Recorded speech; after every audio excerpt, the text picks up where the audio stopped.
Olá, pessoal. Estamos aqui hoje gravando nosso segundo ACAPcast com o tema Imposto de Renda. Convidamos Arthur Campos, representando a Receita Federal. Estamos com o nosso contador da associação e ex-presidente, Bel.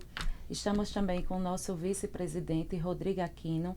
Então, vocês que não nos seguem ainda, siga lá nossas redes sociais para ficar ligado no nosso tema, que hoje vamos dar continuidade à nossa ação do Declare Certo. Estamos aqui aguardando vocês para tirar todas as suas dúvidas. Vamos lá? Vamos lá. Então vamos nós. Dando continuidade, agradeço aí a apresentação de todos. E vamos partir para o que realmente importa, ao assunto a ser debatido e a ser analisado e trazer para o pessoal muitas informações, Perfeito. muitos insights, muitas dicas, tirar dor de cabeça, quebrar um pouco de paradigma e Exato. trazer conhecimento. Tá? Reforçando, Arthur Campos hoje está atualmente como Delegado adjunto Delegado da adjunto. Delegacia de Caruaru, Pernambuco. E também faço uma atuação, vamos dizer assim, na divisão de gestão do crédito tributário do direito creditório da Superintendência. Perfeito. E é o meu amigo, meu irmão, Bernardo Cisneiro, vulgo Bel. Agora fica mais fácil. Agora é mais fácil. Bel. Obrigado pelo convite. Eu que agradeço. Obrigado Agradeço a Sheila pelo convite, a Rodrigo por estar aqui, o nosso amigo da Receita. E vamos lá, vamos debater. Vamos conversar sobre o imposto de renda. Vamos lá. Primeiramente, imposto de renda. O que é que a gente pode apresentar de forma sucinta o que é a declaração de imposto de renda a quem está nos assistindo? A declaração do imposto de renda nada mais é um momento em que você faz um encontro de contas do que ganhou, né, ao longo do ano, dos fatos que ocorreram, dos fatos tributáveis, os fatos não tributáveis, os fatos patrimoniais. E naquele momento do ajuste, você pode apurar um imposto a restituir também. E também é importante ressaltar que é uma ótima oportunidade de trabalhar a economia doméstica, trabalhar o que aconteceu durante o ano, né, em termos de aumento patrimonial, redução patrimonial, custos, os gastos, rendimentos. Então, é uma forma de trabalhar até o orçamento doméstico. Perfeito. Arthur, o pessoal tem muito isso na cabeça, declaração de imposto. Eu tenho que declarar o que é, você explicou muito bem, mas é importante frisar que é um ajuste, né? Você vai Exato. pegar todas aquelas suas informações do ano anterior, consolidar e prestar aquela informação ali para a Receita. A gente vai levantar alguns pontos bem polêmicos que vai ser importante esclarecer, tirar um pouco de medo do pessoal e também dúvida dos nossos contadores, tá? Perfeito. Para iniciar, Arthur, o que é que a gente pode citar das principais mudanças do imposto de renda desse ano em comparação dos anos anteriores? Boa pergunta. Esse ano a gente teve mudanças muito sensíveis, importantes. Uma primeira mudança, assim, que fica mais evidente é o limite de rendimentos tributáveis. Então, quem ganhou a partir de R$ 30.639,90 está obrigado a declarar, certo? Não quer dizer que a pessoa vai apurar imposto a pagar. Essa é uma questão de obrigatoriedade. Outra mudança bem substancial foi quem detinha bens, quem detinha patrimônios móveis ou imóveis, né? Ali praticamente o que está na ficha bens e direitos. Acima de R$800 mil também é obrigado a declarar. Quem dispôs disso no ano de 2023. Sempre lembrando que a gente preenche a declaração no exercício 24 agora, mas com relação aos dados de 2023, ao ano de 2023. Então, anteriormente o limite era R$300 mil. Então, observou que alguns parâmetros estavam desatualizados e às vezes as pessoas, por terem, geravam uma série de declarações que poderiam ser evitadas, certo? Então, se estima que com os ajustes feitos, cerca de 4 milhões de declarações podem estar fora da obrigatoriedade, certo? Outro limite importante foi de renda variável.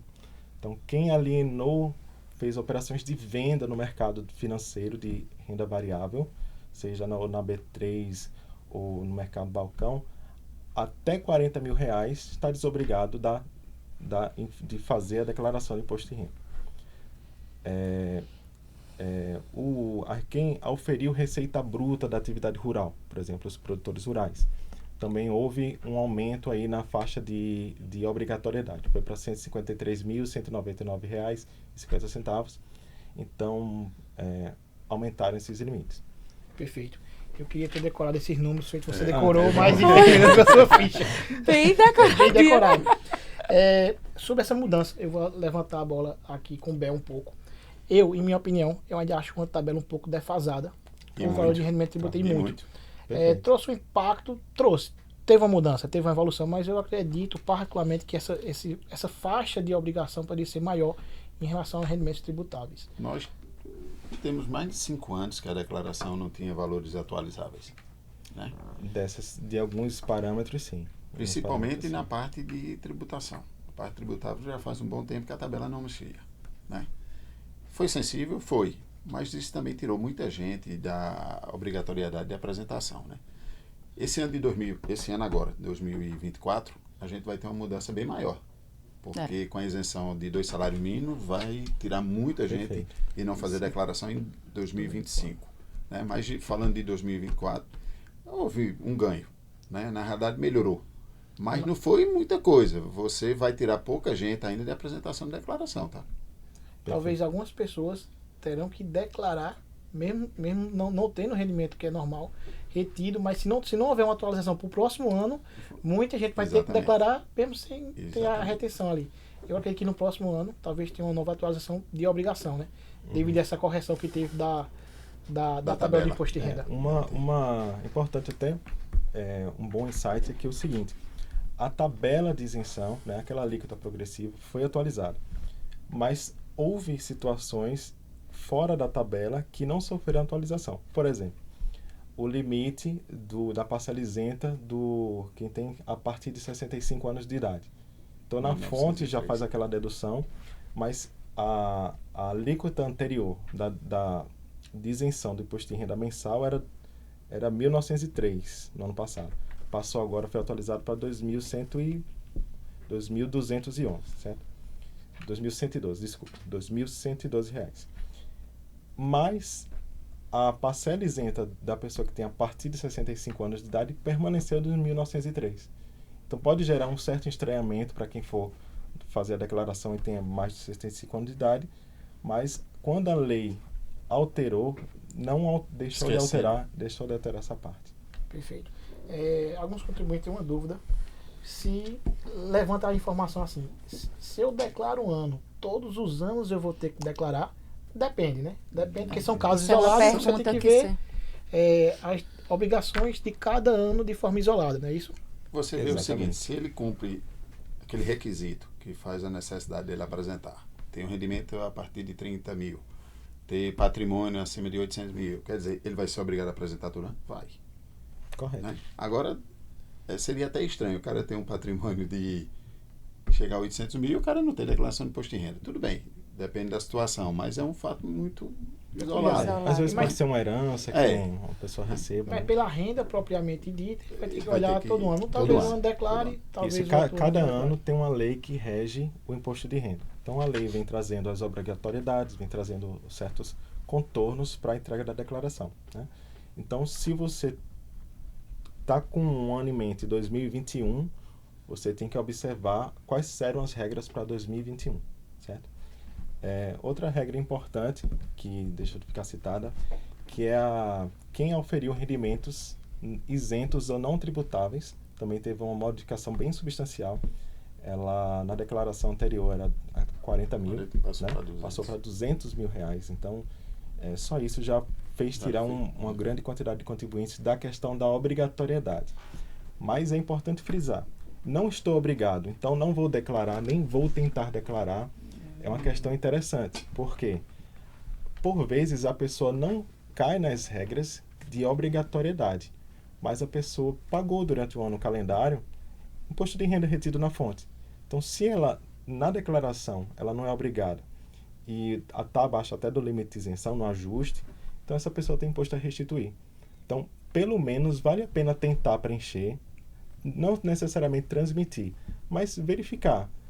se há algo a ver na Receita Federal, que é um direito, uma questão social, e a gente conta com os contadores nesse auxílio aí, que fazem esse auxílio social, uma questão de cidadania fiscal. Esse ponto que anteriormente, em exercícios anteriores, se você tivesse 1 centavo de imposto de renda retido na fonte, você era obrigado a fazer a declaração de imposto de renda.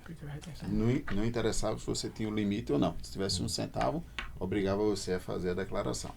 Agora não. Se você cumpre aquela regra, mesmo que você tenha imposto de renda retido na fonte, não lhe obriga a fazer a declaração. Mas é como ele está dizendo. É interessante que você vá buscar aquilo que foi retido sem devidamente. Porque se eu tenho um rendimento que não chega àquela tributação dos 30 mil, para quê? Por que eu não fazer? Se eu tenho direito a buscar aquele dinheiro que, porventura, 2 meses, 3 meses, reter o meu, o imposto de renda, e dos outros meses, 9 meses, 8 meses, não reter, porque meu rendimento era menor. Evidentemente que se você faz a declaração, você vai buscar aquele valor de volta. É um direito seu, a Receita não quer ficar com aquele valor porque é seu. Eu acho que vale a pena fazer. Eu indico que, mesmo com essas regras que mudaram, que fizeram, eu acho que todo contribuinte deveria fazer a declaração de imposto de renda, independentemente de estar naquelas regras. Porque é o seguinte, veja, se você tem um patrimônio hoje e que você não compre, vamos dizer, aqueles 800, não é obrigado, mas você lá na frente vai vender, você vai ter ganho de capital. E se você não tiver o controle disso? Exato. Qual foi o valor que eu botei na última declaração? Qual era o valor de face daquele imóvel? Poxa, se eu venho fazendo a declaração de imposto de renda, vai ser muito mais fácil eu preparar essa declaração e o ganho de capital. E tem o gerenciamento, né? Exatamente. Isso não quer dizer que o cara, não, mas eu sou isento, eu não vou fazer. Não, você pode não fazer. Mas você vai ter um ganho muito grande se você fizer.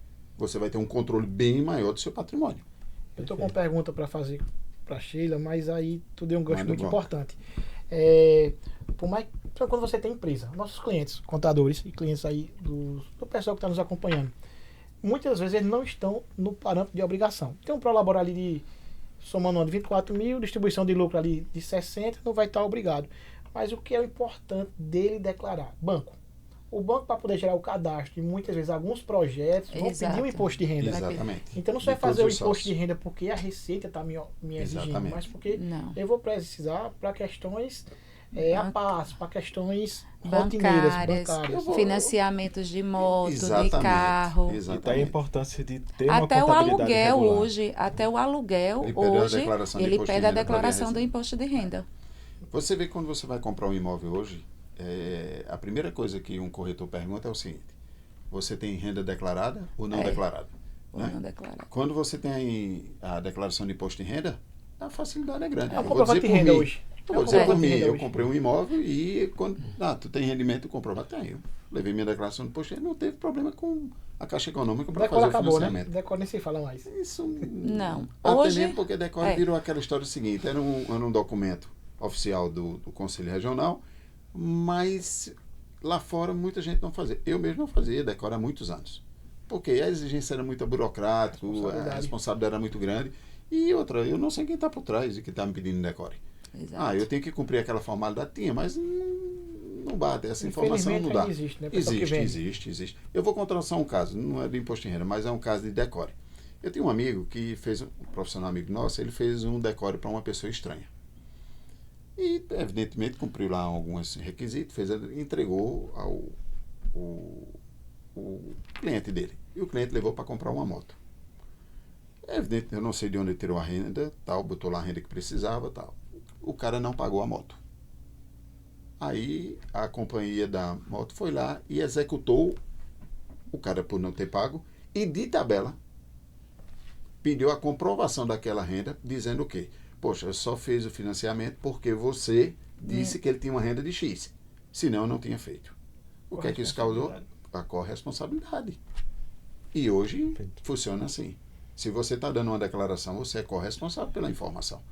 Não é só diretamente a informação é sua, do seu cliente, mas você é responsável por ela. E tudo que ele fizer com aquela informação, a responsabilidade é sua. Destacar a importância do contador, né? Exatamente.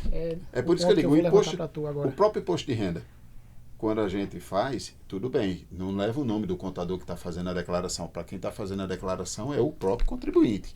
Mas a responsabilidade da gente perante aqueles dados que a gente fez do cliente vai perdurar pelo menos 5 anos. Porque Exato. se tiver uma bronca, a primeira pessoa que ele vai procurar é a gente voltando.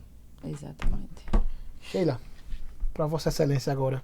A gente está aqui discutindo imposto de renda e fica claro a importância de um profissional de contabilidade para acompanhar esse contribuinte. Por mais que sabemos que algumas declarações o camarada, o contribuinte pode fazer de casa, é simplificada. Mas quando tem um acompanhamento de um profissional qualificado, um profissional que possa te orientar da melhor forma, se torna mais fácil e se torna uma economia. Então aí traz para o pessoal a importância de buscar um contador para fazer essa declaração. Exato. Hoje é um tema que a gente estava abordando antes, né? Conversando até com o Arthur, que hoje a gente se encontra numa situação um pouco delicada, porque todo mundo, através das redes sociais, está se achando do direito de atingir todas as informações. E nesse preenchimento, então o que ocorre? Ele vai lá, diz que não precisa do contador, mas liga para o contador para que ele auxilie nessa transmissão. Eu quero rir agora. E aí, o que é que vai ocorrer? Quando ele transmite, se der tudo ok, automaticamente ele já diz que não precisa do contador, ele já está apto. Mas quando vem dar os casos errados, então a responsabilidade vem para a gente, ele ainda indica que foi orientado pelo contador e a gente está numa situação delicada. A gente se encontra numa situação delicada e ontem a gente no plantão que fizemos de Tira Dúvidas, a gente vê que ainda precisa ser feito um trabalho de muito esclarecimento, de muita divulgação.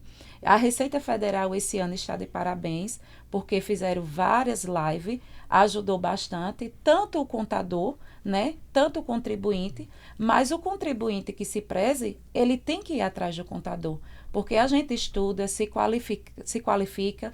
Hoje o tema do nosso podcast é justamente para auxiliar não só o contribuinte, como os nossos contadores, nossos associados. Então, eu acredito que o contribuinte, sim, quando ele vem procurar um contador, ele vem também saindo com a satisfação que o caso dele está sendo resolvido. E está em boas mãos. Ele vai ter 5 anos de pessoas qualificadas para responder diante dele, porque a gente somos responsáveis diante deles, a própria Receita Federal, né? Aí um depoimento pessoal. Quando eu entrei na Receita, eu entrei pela aduana, depois eu passei pela fiscalização, passei pela malha, fui chefe de fiscalização, depois eu fui para arrecadação, eu me movimentei bastante ao longo desse tempo todo. Mas uma coisa é certa, quando a gente se depara com a contabilidade bem feita, com um profissional qualificado, alguém bem assessorado, uma empresa, não é o caso do imposto de renda assim tão especificamente, mas falando de modo geral, né? São assim, empresas maiores com problemas, uma fiscalização já é uma outra questão do imposto de renda, que não é a malha do imposto de renda, estou falando de fiscalizações, ou até acompanhamento para o comércio exterior, uma série de outros assuntos. Quando a gente se depara com uma empresa bem assessorada, uma contabilidade bem estruturada, é outra situação. Então, o trabalho do auditor fica muito mais célere, muito mais simples, a troca de informação fica tranquila. Do outro lado, quando a gente se depara com uma empresa mal assessorada, um pessoal mal assessorada, fica tudo muito pior. Então, a gente tem que, muitas vezes, refazer a contabilidade, né? Muitas vezes recalcular, fazer um trabalho que é exaustivo, até a própria manipulação dos dados vem desencontrada, fora de uma ordem lógica, assim, mais criteriosa, ou de tempo, cronológica ali. Então, é muito importante estar bem assessorado, certo? Isso faz uma diferença muito grande, até no que não aparece. Por exemplo, erros evitáveis não aparecem, certo? Mas um pedido de restituição que, na verdade, seria indevido, mas uma pessoa que no impulso ou está mal assessorada, ou busca informação rápida no Google, se faz uma interpretação equivocada e pede uma restituição, ou faz uma declaração mal feita, ou faltando dados, ou com dados incorretos, né? Ou até às vezes os dados estão corretos, mas de forma errônea nas declarações, né? A gente está falando aqui mais especificamente do imposto de renda, mas temos um leque aí de declarações, CF, temos o E-Social, temos várias outras declarações. Números. e a declaração do imposto de renda delas não comparada com algumas, não é nem tão complexa, né? Mas é importante sempre estar bem assessorado. Deixa eu abrir só um tema. Já que Sheila falou do declaração pré-preenchida, lembrando que a Receita Federal disponibilizou essa ferramenta, mas os dados que eles capturam para sua declaração, ela é de responsabilidade do contribuinte. Perfeito. Não é porque na declaração está contido aqueles valores, que aqueles valores são valores corretos. Porque, lembrando, todas as informações que vai para o preenchido, ele vai pegar daquele que fez a informação lá na ponta, que preparou aquela DIF, que entregou lá para ele, que fez aquelas informações do DEMED, que preparou tudo. E se aquelas informações vierem erradas e você aceita ela como certa, a Receita não tem nada a ver com isso. Não. Lá na frente a responsabilidade é sua. Por isso que a gente, como profissional, tem que analisar os dados e começar a importância de verificar se realmente aquilo que veio, se realmente aqueles dados que a Receita Federal tem, se aqueles dados batem. Porque estão corretos, não é são só deles. O pré-preenchido é fácil. É você chegar assim e dizer, eu mesmo faço minha declaração. Eu tenho pessoas que fazem as próprias declarações, que sabem fazer, que entendem como... Mas não é que a pré-preenchida já traz a declaração para você prontinha, não. E digo novamente, nem todos os dados que contém ali são os dados corretos. Para a Receita Federal, sim, foram os dados que ela recebeu. Mas será que na ponta foram os dados que deveria estar? E assim, é interessante, Bel, porque assim, está ocorrendo com frequência no meu escritório, com certeza no seu, no de Sheila. Por exemplo, informação de uma clínica veterinária, a gente estava conversando aqui, ou seja, uma clínica veterinária, por acaso, do destino, fez uma DEMED e caiu lá para o contribuinte. Clínicas de vacinação. Clínica de vacinação. Clínicas que fazem cursos para médicos. Então, ela tira a nota fiscal para um curso, e acontece com frequência, alguns médicos têm sua clínica e acabam fazendo serviço de mentoria.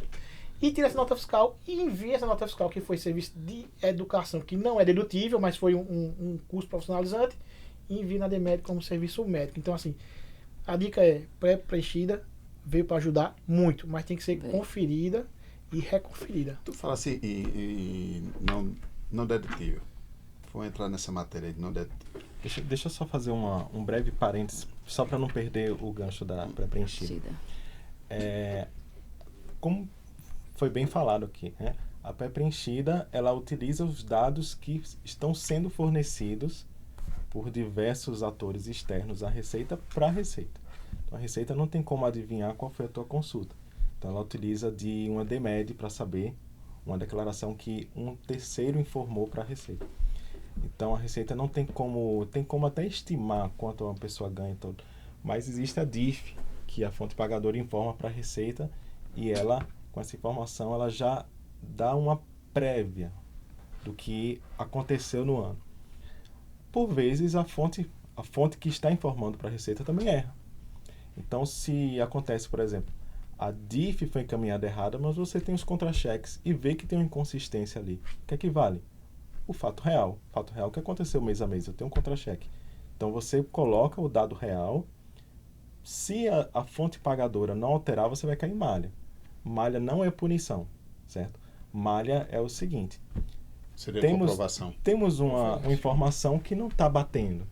Então, preciso que você me informe dados adicionais que eu não tenho para eu poder te liberar. Uma conferência. Uma conferência. Perfeito. Então, é importante até falar de forma mais técnica, a responsabilidade é pessoal do contribuinte, é o que diz o Código Tributário Nacional. Então, é uma coisa indelegável. Eu não delego a responsabilidade tributária para o contador, para o meu pai que preencheu minha declaração, eu não delego para ninguém. Ela é pessoal. É intransferível para qualquer terceiro, certo? A pré-preenchida não é, então, frisando para quem está em casa preenchendo, não é um martelo batido ali, que aquilo é o dado concreto oficial, finalizado. Porque pode haver mudanças das próprias fontes que informaram, certo? Mas aquilo é uma ajuda para que você não precise digitar e na própria digitação ocorrer erros de digitação, que podem ser já malha, inclusive. Então, grande parte das malhas a gente percebe que são erros de digitação. Não é má-fé do contribuinte, não é uma situação, uma simulação, é um erro de CNPJ. Acontece muito. Acontece muito, por exemplo, a pessoa cair na malha porque ela trocou o CNPJ, tem duas fontes pagadoras e inverteu os CNPJs. Ou então uma das fontes pagadoras é uma situação que acontece muito. Ele, no contra-cheque, está lá, ele recebendo da filial pela qual trabalha, mas na DIF está na matriz. Então vai dar uma inconsistência ali no CNPJ. Então ele vai informar um CNPJ que teve um rendimento retido na fonte, teve um rendimento de previdência oficial retido na fonte, teve 13º e tal, mas que não está na base da receita aquele CNPJ. Por outro lado, está na base da receita um CNPJ outro, que é o da matriz, seria o caso, e vai dar uma omissão de receita. Então, vai cair na malha, só apresentar os documentos, olha, houve esse erro material aqui, não tem problema, ninguém vai ser penalizado por conta disso. E vai receber a restituição corrigida. E vai sair da malha, se for só por causa disso, sai da malha tranquilamente. Eu já tive um caso que chegou na minha mão, a fonte pagadora era uma filial. De início está errado. Porque a fonte pagadora, normalmente, da DIF é sempre a matriz.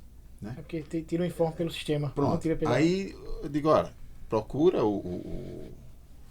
fonte pagadora e faz a retificadora, porque não existe esse fonte pagadora pela filial. Né? Aí corrigiram e resolveu o problema. Agora eu vou dizer de limite de dedução. A dedução indevida. Né? Eu acho que todo mundo aqui já deve ter recebido, principalmente a gente do escritório, que você tenha despesa, principalmente despesa com saúde. A despesa com saúde, vamos dizer, é aquela despesa que você tem de instrumentista. Você paga um instrumentista, foi lá, R$500, fez o pagamento, a menina, boa vontade, lhe deu lá o recibo e você diz, vou guardar para o imposto de renda. Aí chega na gente, isso aqui é, eu olhei, instrumentista. Não é dedutível. Não, mas eu li que está lá dizendo que é dedutível. Eu digo, é dedutível. Se essa despesa estiver dentro da despesa hospitalar, dentro do hospital, naquela composição da dívida do hospital, porque lá não vai, normalmente, ele vai juntar tudo que tem lá e vai lhe cobrar, essa despesa do hospital é dedutível. Mas, isoladamente, essa parte de instrumentista não é dedutível. E não é uma maldade da Receita não aceitar, é previsão legal. Exatamente. Não quis o legislador que fosse assim. Que então a gente só obedece. Mas eu ainda acho que um dos maiores absurdos em termos de dedução não é nem essa. A parte escolar, você tira. Educação, fala aí. Você tira da educação. Poxa, uma pessoa que tem. Eu posso responder por mim. Né? Eu tenho 2 filhas, já formei uma em Direito e a outra está terminando Ciências Contábeis esse ano. Graças a Deus, falta um pouquinho. E o valor que eu pago dela da faculdade por ano é 2 ou 3 meses do limite. Da dedução. Limite 3.561. Faz muito tempo anual. Que não aumenta. Anual. E eu pago, vamos dizer, você paga em 3 meses isso da faculdade. Aumentou. Eu estou falando isso numa faculdade, como a gente faz ciências contábeis. Quem faz uma faculdade de medicina, isso não representa nem 30% Nada. Da primeira mensalidade ou da matrícula. Se a gente for debater aí, é que aí você vê uma revolta. É, de fato, lamentável e é impactante. Ou seja, eu só posso deduzir, era 2.200 e pouco e passou a ter 3.561 agora. E você paga uma faculdade de medicina, nossa senhora, não bora nem falar valor, mas uma mensalidade de 10 mil, você só pode, no mês, né? Mas você só pode deduzir no ano 3.000 e pouco. É uma questão revoltante. Não seria se tivéssemos aí um ensino público de qualidade e acessível a todos. Então, não é nem revoltante pelo valor, mas é no impacto de uma educação pública acessível a todos que não se tem, né? Eu não consigo entender o seguinte. O plano de saúde ele é dedutivo integral. Por que não deduzir também, né? Não deduzir a parte de educação também integral? Claro, a gente está debatendo aqui o que poderia a Receita ter visto de outra maneira, quem criou a regra ter mudado Exato. Isso aí. Ter passado essa injusto, revisão, né? É muito injusto. Muito injusto. O que você paga hoje em relação qualquer faculdadezinha. Até eu vou dizer nem faculdade. Até nem faculdade. O próprio colégio mesmo. O colégio, né? a partir do menino de um ano e 6 meses, de 2 anos, o valor da mensalidade é um valor de um salário. Exatamente. Então quer dizer que 2 meses que você paga da escola dele já é o já limite foi. Por ano. E anualmente você tem uma despesa bem maior. Isso falando de um filho. E no caso que 2, 3, 4, né? Que é onde a economia da gente todinha bem está na educação. Para você conversar isso, para você explicar isso ao contribuinte no outro lado. Não, É confusão. Eu tenho um cliente que ele tem 3 filhos. E todos 3 ainda estão no colégio. Aí, o valor que ele paga dos 3 são valores altos. E quando você vai olhar, se você juntar os 3, só no primeiro mês... Não vamos levar nem para o cliente, vamos levar para a nossa realidade, que temos 2 filhos, gastamos para isso, trabalhamos indiretamente para o governo, né? E estamos na mesma situação. Então, a questão, né, precisa ser revista. Isso é uma questão legislativa, não é maldade da Receita. Inclusive, quando nós também preenchemos declaração ao auditores... E passa por isso também. Passa também pela mesma... Os mesmos problemas, certo? Então, assim, existem estudos, até do Sindifisco Nacional, que é a nossa entidade de classe, que fazem estudos econômicos, estudos sociais, e fazem sugestões de alterações legislativas. A outra ponta há interesse em fazer essas alterações. Por que não há interesse? Por que há interesse? Então já vira uma questão política, né? Que, claro, é totalmente legítimo a sociedade, se ela escolhe que deva ter deduções maiores por motivos que são justos, ela deve, de forma organizada em sociedade, os contadores de forma organizada, enfim, deve brigar, né? Vamos assim fazer gestão para que haja essas alterações, né? Que depende única e exclusivamente de vontade legislativa. Perfeito. A gente vai entrar agora em algumas dúvidas que os contribuintes, os amigos, os colegas associados nos enviaram. Mas antes eu queria fazer uma ponderação aqui, Arthur, sobre um tema que eu acredito que vai ser impactante para vocês da Receita e para os contribuintes. Tem um projeto de lei que é para tornar o aluguel dedutível. E está avançando. E vai ser ótimo. Concordo que vai ser ótimo. Por outro lado, vai obrigar muitas pessoas que escondem o imposto de renda, que assim... Que esse ano já estão eu não declaro, na briga, tu né? não declara, então vamos deixar quieto. Então assim, a partir do momento que for dedutível, se eu alugo imóvel, se vira, eu quero minha dedução, eu vou informar. Então, vai ser um impacto enorme. Se isso vier a ser aprovado, para o contribuinte vai ser ótimo, para os contadores também vai ser ótimo, vai ser bem mais gente para declarar imposto de renda. Mas me fala isso na tua óptica aí, como auditor, como você vê essa possível mudança que está vindo por aí em relação ao aluguel? Veja, do lado da Receita, não cabe a gente fazer juízo de valor, né? Assim, a questão da declaração, ela tem uma função muito mais social, de cidadania fiscal, do que de fiscalização. Tanto a gente vê pelos números. Mais de 75% do que é declarado é de restituição. Não é de pagamento de imposto, é de restituição. Então a gente tem aí, ano passado, teve, se eu não me engano, 31 bilhões de restituição de imposto de renda. Então é um número expressivo, né? Uma questão social mesmo, né? Então não caberia fazer esse juízo de valor nessa situação. Se houver alteração legislativa, para a gente, ótimo. A gente está preparado a fazer as alterações nos sistemas e a cumprir o nosso dever, que é cumprir a legislação. Certo? Eu falei em restituição, eu queria estar nessa parte. Não tem jeito.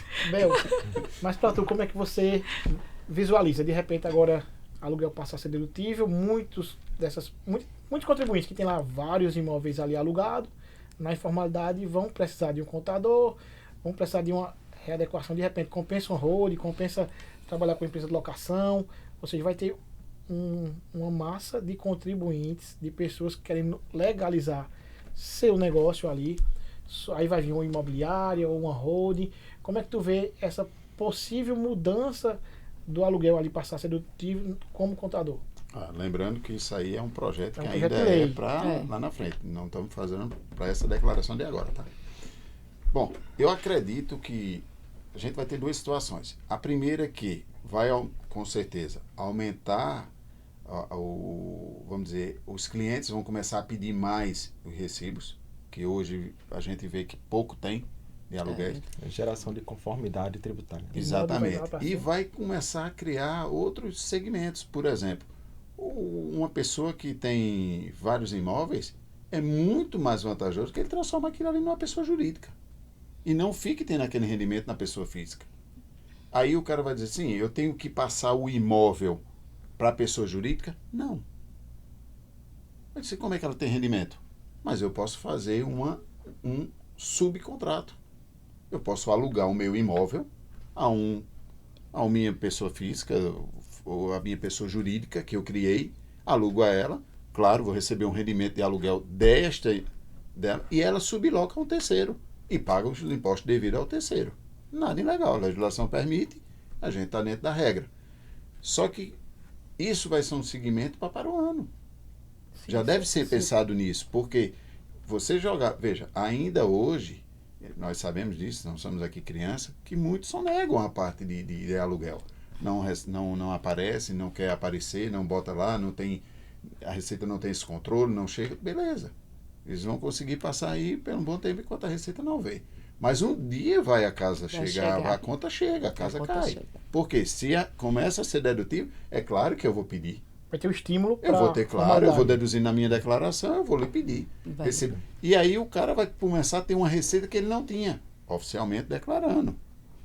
Que aí eu faço um ponto que, através dessa movimentação do Pix, muitos já começaram a ter esse cuidado, porque recebe os aluguéis através de Pix.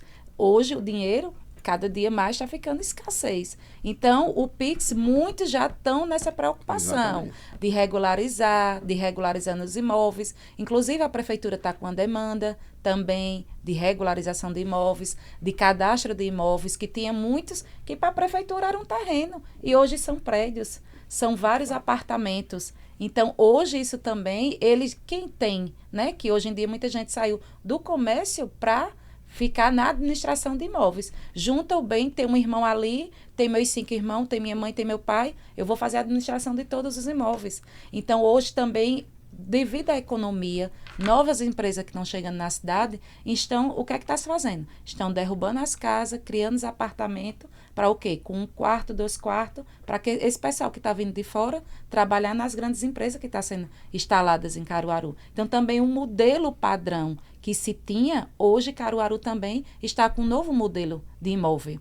Então, quem está atento está se regularizando, está procurando essa situação, né? Isso que eu vai ser acredito bom. que isso, daqui a 2, 3 anos, a gente vai ter um mercado que a gente não tinha. Imobiliário Que está uma evolução constante na nossa cidade, na região, né? O que Caruaru está crescendo na parte imobiliária. Você vê São muitos empreendimentos. muitos empreendimentos. Eu posso dizer porque comprei um recentemente, eu estou recebendo agora em junho. Mas a quantidade de imóveis que Caruaru tem novos, e essas pessoas, muitas dessas pessoas que compram para investir, que compram para alugar, se a demanda e passar o projeto de aluguel, com certeza essas pessoas vão ter que tomar um destino, porque declarar na pessoa física com a tributação de 27,5%, altíssima, é muito melhor você procurar adequar ela a uma realidade de uma pessoa jurídica, fazer um estudo para isso. Aí é onde a gente entra com aquele assunto. Quando você faz uma declaração de imposto de renda de um cliente, você não está fazendo só a declaração para ele. Você está fazendo a declaração e verificando a situação daquele cliente para uma melhoria para ele. Tipo, será que é melhor que esse cliente transforme na pessoa física e transforme numa pessoa jurídica? Por exemplo, o cara tem um rendimento de aluguel, tem 4, 5, 10 imóveis, e ele tem um rendimento de aluguel alto. Se esse rendimento fosse para a pessoa jurídica, quanto seria? Exato. Né? A gente começa a analisar esse fato. Não é só fazer uma declaração por fazer. O cara, bicho, eu posso te dar uma informação aqui melhor para tu. Se tu transformasse isso, teu rendimento aqui ia pagar isso aqui de imposto. Tu ia ter um rendimento aqui menor. Eu acho que quando o mercado começa a modificar, a gente, como contador, também tem que modificar também. Desculpa interromper. Não, à vontade. O Bel trouxe uma questão interessante, que é do planejamento tributário. Né? Então, a gente tem um planejamento tributário que não é abusivo e tem um planejamento tributário que é abusivo. Certo? Planejamento tributário é aquele abusivo onde você faz simulações, faz uma série de situações que não são legais a fim de ou esconder uma situação real ou fazer a própria simulação com o fim de reduzir o imposto. E tem um planejamento tributário que não é abusivo, que a legislação permite você transitar entre as possibilidades de forma legal. Por exemplo, a própria declaração, nela tem planejamento tributário não abusivo. Por exemplo, temos lá as deduções, escolhemos a dedução ou escolhemos a situação simplificada da dedução dos 20%. Então, vamos optar pelo rendimento tributável do rendimento exclusivo, acumulado, no ajuste ou lá na fonte, exclusivo na fonte. Então, são opções de planejamentos tributários. É importante sempre estar bem assessorado, para a gente não adentrar, cruzar a barreira da ilegalidade e fazer uma situação que seja abusiva.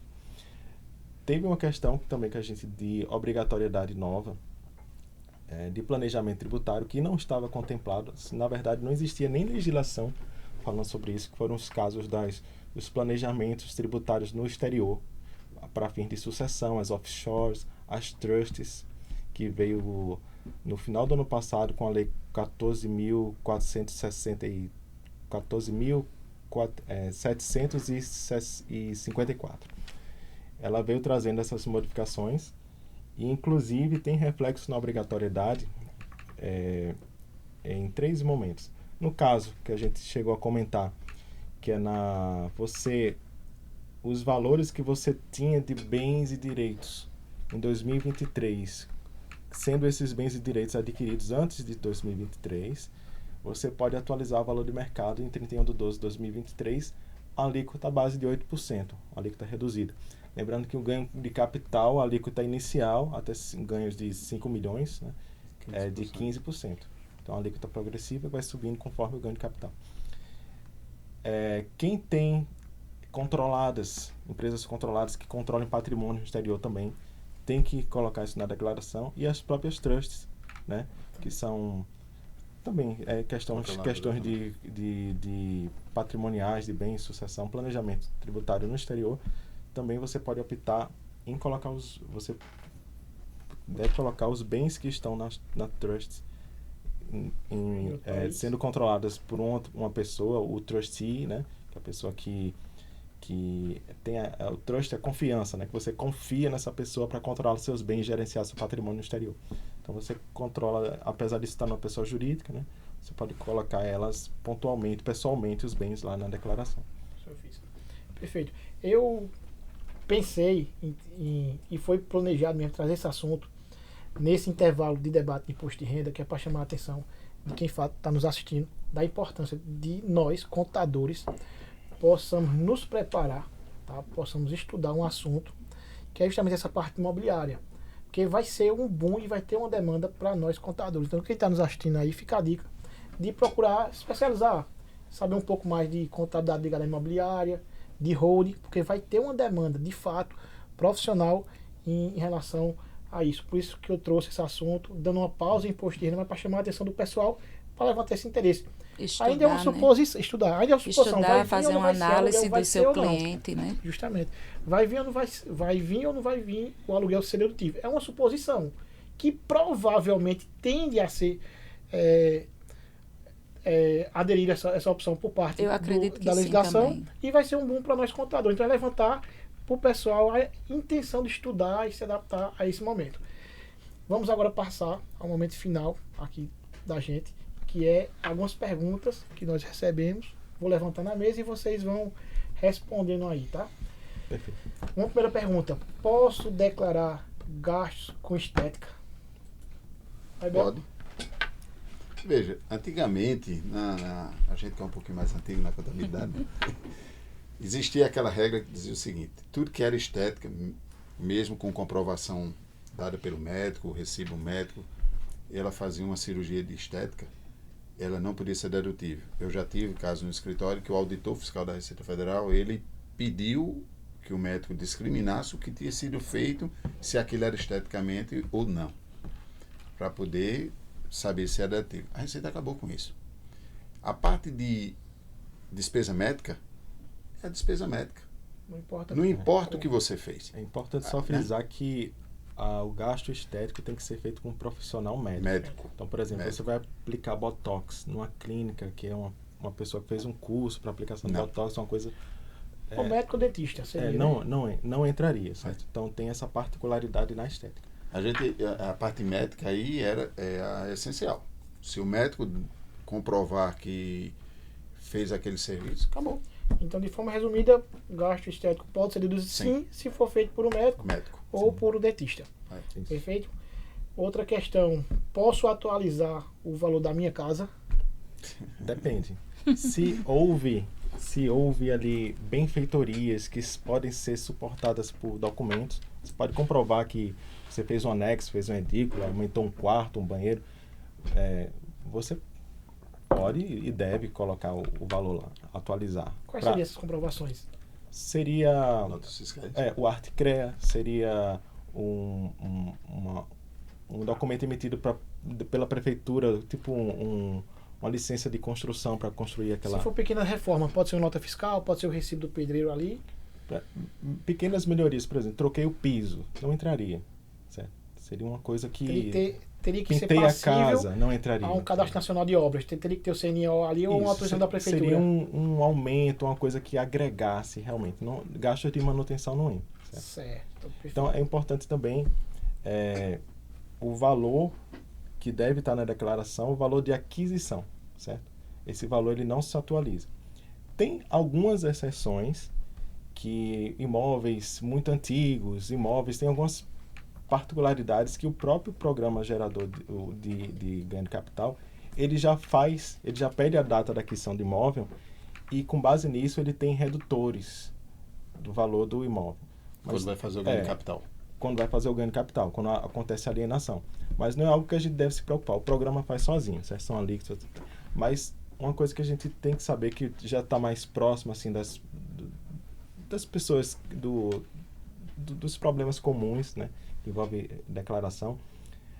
Eu tenho um imóvel, quando é que essa alienação é isenta, por exemplo?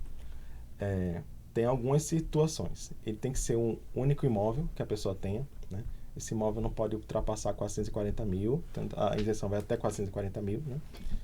E a compra do imóvel seguinte tem que ser até em 180 dias, né? 6 meses ali, para eu vendi entre a venda do imóvel antigo e a aquisição do novo, esse ganho de capital na minha alienação aqui do período passado, eu posso levar em consideração esse limite para isenção. Certo. Eu vou levantar, já estamos chamando a atenção aqui do tempo que nós temos para encerrar, eu vou levantar uma última pergunta. E eu vou planejar, essa próxima semana, fazer ali uma forma de esclarecer o pessoal que nos respondeu, seja pelo Instagram da CAP, ou alguma forma, eu vou estar mandando para vocês e a gente tenta interagir com o pessoal para deixar essas perguntas respondidas, tá? Vocês concordam? Sim, Ok. Eu vejo. Pelo Instagram da CAP a gente planeja. Mas tem uma pergunta, eu já faço imposto de renda, não tão quanto o Bel há 37 anos, mas há 16. Ele insiste, Bel. Então, revelou sua idade. Insiste, Bel. e assim, eu sou da época que sempre que eu faço imposto de renda, antigamente eu tinha uma planilha de Excel, que era para fazer o cálculo da evolução patrimonial. Eu faço ao pé da letra. Nos últimos 5 anos eu uso um software e migrei o ano passado para um parceiro nosso, que é a CIEG. A CIEG tem um software que analisa o imposto de renda, que traz isso de forma sintetizada para o contador, para não ter que ir para a mão. Evolução patrimonial seria o quê? Patrimônio final, menos patrimônio inicial, mais os pagamentos de dívidas. Então, assim, o cuidado, eu acredito que o ponto-chave da análise do imposto de renda hoje é a evolução patrimonial. Você acompanhar se o que o patrimônio do teu contribuinte cresceu, se é condizente com o que ele ganhou. Então, acho que fica a dica para quem está nos assistindo, que eu não vou dizer o segredo, mas o diferencial é você analisar a questão da evolução patrimonial. Eu queria que vocês, os três, colocassem um posicionamento, um esclarecimento em relação a isso. Na ótica de um contador, na ótica de um auditor, na ótica de uma contadora. Qual a importância que o contador tem que ter, como tem que ser analisado e como ele pode apresentar isso para o cliente dele? Bom, primeiro, quando você vai fazer a declaração de imposto de renda, o patrimônio dele tem que ser compatível com o rendimento que ele tem, daquilo que ele adquiriu. Se você tem uma evolução patrimonial de X, você tem que ter um rendimento de X ou mais de X, porque você também tem suas despesas pessoais, né? Não é a conta pela receita, né? E que aquele patrimônio seja coberto. Você tira aquela diferença do patrimônio nos bens, você, como diz, você vai procurar na dívida em R$ quanto foi que ele pagou, ver as despesas que ele teve com os pagamentos.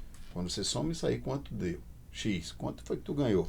X. Isso tem que ser coberto. Não tem como ser diferente. E não pode ser diferente. Porque você não paga mais do que o que tem. Até o papel do contador. Até se for o caso, ele se recusar a fazer aquele projeto. Tem alguma coisa que o outro me justifica, eu faço. Ou não faço, porque é o seguinte. É complicado você... Pronto, eu posso dizer agora, recente. Estava falando uma declaração de uma pessoa e quando eu terminei, o patrimônio estourou.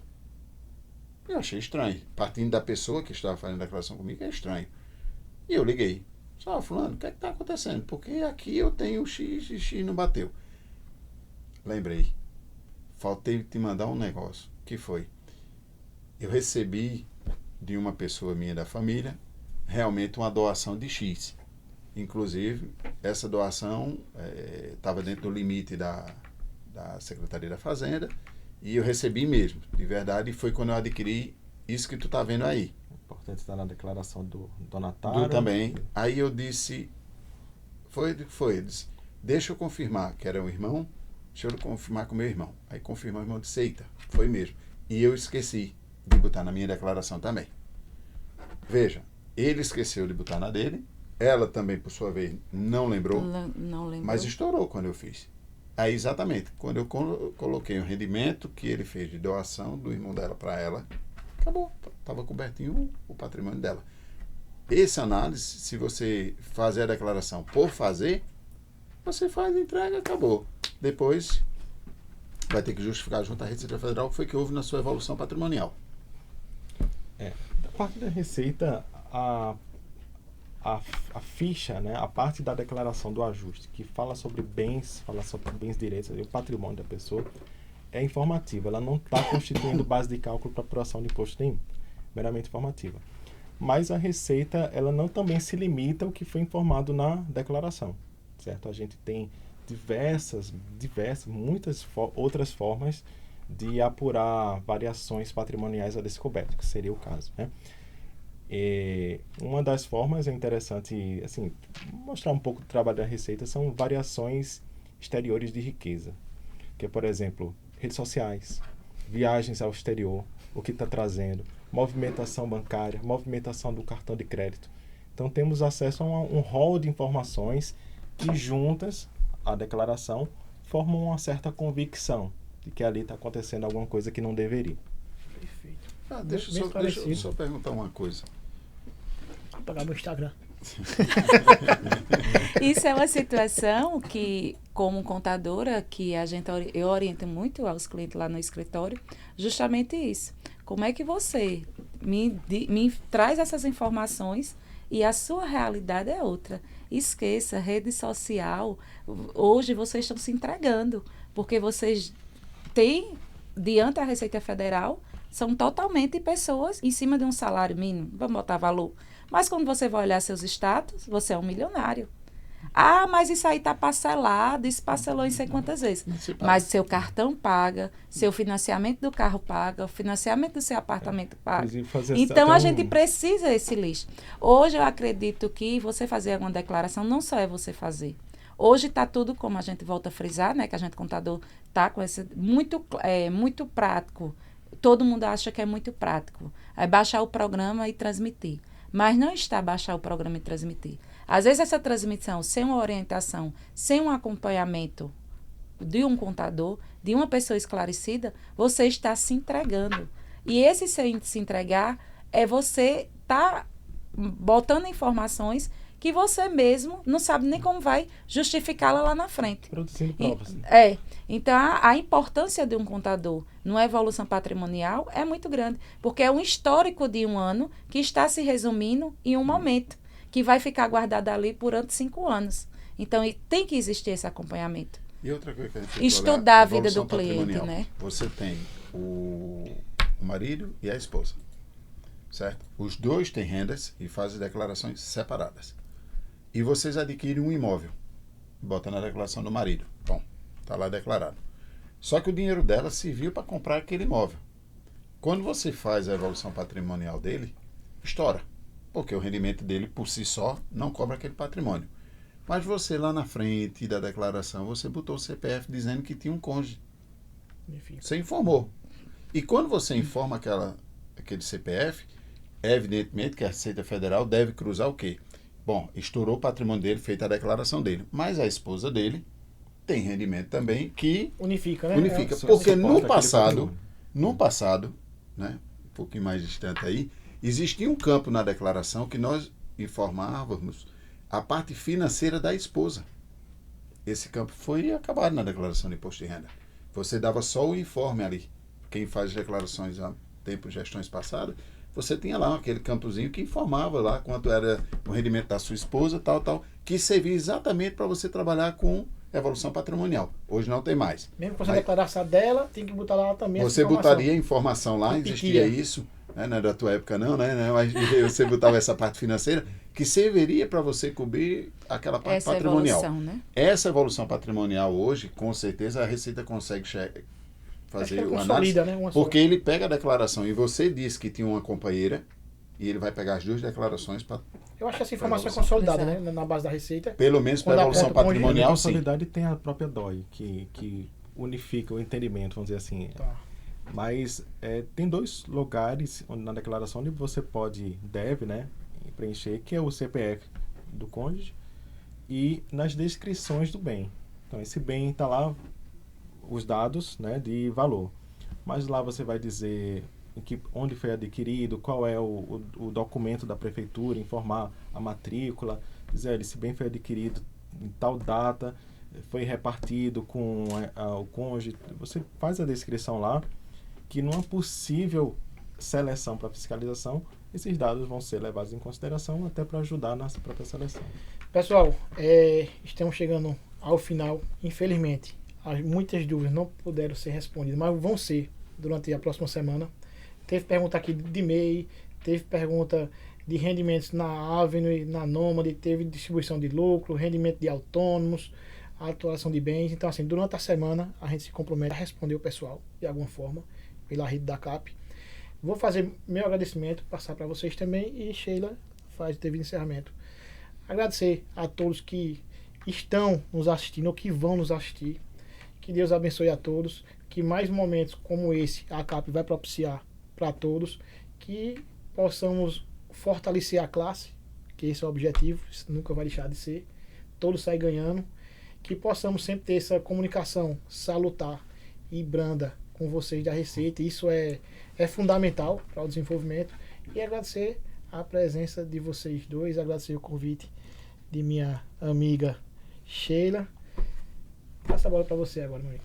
Bom, agradecer a Sheila, principalmente a minha presidente, a meu vice, Rodrigo, e amigo, e companheiro, e irmão, né? E ao nosso auditor da Receita, que tirou também nossas dúvidas aqui também, porque a gente está aqui mais para aprender. Não é para ensinar, não, é para aprender. E agradecer só a CAP pelo que vem desenvolvendo. Eu que estive na frente da CAP em algumas gestões passadas, é uma evolução para a CAP. Isso que está sendo feito hoje é um ganho muito grande, né? Trazer para a mídia social, fazer com que a CAP seja vista. Eu que tive, eu acho que em 2008, quando eu fui presidente, e ver hoje a CAP é totalmente diferente, né? Aquele pontinho que a gente botou lá, aquela pedrinha que a gente plantou, e hoje deu semente. Parabéns, Rodrigo. Agradeço e obrigado pelo convite, e quando precisar estamos às ordens. Agradeço o convite, me sinto honrado pelo convite de estar aqui com vocês e estar, de certa forma, formando, né, trazendo informação para a sociedade. E a Receita Federal está sempre à disposição aqui em Caruaru. Então, e você que esteja ouvindo, esteja em qualquer lugar, a Receita Federal ela gosta de estar nesses momentos de interação, de informação, né? Por vezes a gente não pode entrar em tantos detalhes por questão de sigilo fiscal. A gente até gostaria de dar maiores detalhes sobre algumas questões, mas a Receita Federal tem os contadores também como uma grande parceria, vamos dizer assim, na promoção de cidadania fiscal e na própria confecção das ferramentas contábeis que tanto auxiliam o trabalho da gente. Então, agradeço o convite e estamos sempre à disposição. Eu, como presidente da CAP, me sinto assim super honrada de estar nesse evolução, como o Bel acabou de falar. A gente está com um desafio grande, né, Rodrigo? Eu e toda a equipe, somos 14 presidentes, então a gente fez uma super tarefa essa semana para a gente fazer esse Declare Certo, tentar trazer, né, o máximo de esclarecimento atual, porque nossa legislação, ela muda constantemente. Os nossos sistemas que a gente utiliza, principalmente da Receita Federal, está sofrendo muito processo de atualizações. Então, para a gente, contador, hoje em dia, é um desafio diário nosso trabalho do dia a dia. Então, assim, a gente agradece demais, Arthur, a sua presença. Foi de fundamental importância para a gente, né? Então, quero muito agradecer a Bel por estar aqui presente. Eu sei que é um desafio para a gente, né? Diante do período de imposto de renda, a gente parar, é uma questão de um tempo que a gente perde, mas a gente termina ganhando, porque o que a gente aprendeu hoje, então, para você que não está nos assistindo, também, muita gratidão, que siga lá, acompanhe a gente no nosso canal do YouTube, então, clica lá. A Rodrigo, muito obrigado, que foi uma conversa super leve de um tema que é tão assustador, né? Então, muito obrigado e aguardem as nossas próximas gravações.